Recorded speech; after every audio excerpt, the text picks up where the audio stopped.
Atos, capítulo 4. Enquanto falavam ao povo, Pedro e João foram confrontados pelos sacerdotes, pelo capitão da guarda do templo e por alguns saduceus. Os líderes estavam muito perturbados porque Pedro e João ensinavam ao povo que em Jesus há a ressurreição dos mortos. Eles os prenderam e, como já anoitecia, os colocaram na prisão até a manhã seguinte. Muitos que tinham ouvido a mensagem creram, totalizando, agora, cerca de 5.000 homens. No dia seguinte, o conselho das autoridades, dos líderes do povo e dos mestres da lei se reuniu em Jerusalém. Estavam ali Anás, o sumo sacerdote, e também Caifás, João, Alexandre e outros parentes do sumo sacerdote. Mandaram trazer Pedro e João e os interrogaram: com que poder ou em nome de quem vocês fizeram isso? Cheio do Espírito Santo, Pedro lhes respondeu: autoridades e líderes do povo, estamos sendo interrogados hoje porque realizamos uma boa ação em favor de um aleijado e os senhores querem saber como ele foi curado. Saibam os senhores e todo o povo de Israel que ele foi curado pelo nome de Jesus Cristo, o Nazareno, a quem os senhores crucificaram, mas a quem Deus ressuscitou dos mortos. Pois é a respeito desse Jesus que se diz: a pedra que vocês, os construtores, rejeitaram se tornou a pedra angular. Não há salvação em nenhum outro. Não há nenhum outro nome debaixo do céu, em toda a humanidade, por meio do qual devamos ser salvos. Quando os membros do conselho viram a coragem de Pedro e João, ficaram admirados, pois perceberam que eram homens comuns, sem instrução religiosa formal. Reconheceram também que eles haviam estado com Jesus. Mas não havia nada que pudessem fazer, pois o homem que tinha sido curado estava ali diante deles. Assim, ordenaram que Pedro e João fossem retirados da sala do conselho e começaram a discutir entre si. Que faremos com esses homens? Perguntavam uns aos outros. Não podemos negar que realizaram um sinal, como todos em Jerusalém sabem.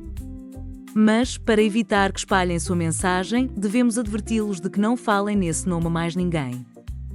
Então o chamaram de volta e ordenaram que nunca mais falassem nem ensinassem em nome de Jesus. Pedro e João, porém, responderam: os senhores acreditam que Deus quer que obedeçamos a vocês e não a Ele?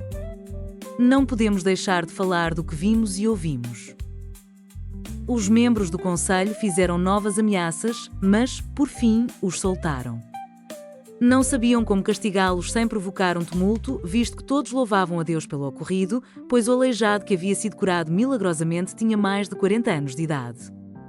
Assim que foram libertos, Pedro e João voltaram ao lugar onde estavam os outros irmãos e lhes contaram que os principais sacerdotes e líderes tinham dito. Ao ouvir o relato, todos os presentes levantaram juntos a voz e oraram a Deus. Ó soberano Senhor, Criador dos céus e da terra, do mar e de tudo que neles há, falaste muito tempo atrás pelo Espírito Santo, nas palavras de nosso antepassado Davi, teu servo. Porque as nações se enfureceram tanto? Porque perderam tempo com planos inúteis? Os reis da terra se prepararam para guerrear, os governantes se uniram contra o Senhor e contra seu Cristo. De fato, isso aconteceu aqui, nesta cidade, pois Herodes Antipas, o governador Pôncio Pilatos, os gentios e o povo de Israel se uniram contra Jesus, teu santo servo, a quem ungiste. Tudo o que fizeram, porém, havia sido decidido de antemão pela tua vontade. E agora, Senhor, ouve as ameaças deles e concede a teus servos coragem para anunciar tua palavra. Estende tua mão com poder para curar e que sinais e maravilhas sejam realizados por meio do nome de teu santo servo Jesus. Depois dessa oração, o lugar onde estavam reunidos tremeu e todos ficaram cheios do Espírito Santo e pregavam corajosamente a palavra de Deus. Todos os que creram estavam unidos em coração e mente. Não se consideravam donos de seus bens, de modo que compartilhavam tudo que tinham. Com grande poder, os apóstolos davam testemunho da ressurreição do Senhor Jesus e sobre todos eles havia grande graça. Entre eles não havia necessitados, pois quem possuía terras ou casas vendia o que era seu e levava o dinheiro aos apóstolos para que dessem aos que precisavam de ajuda.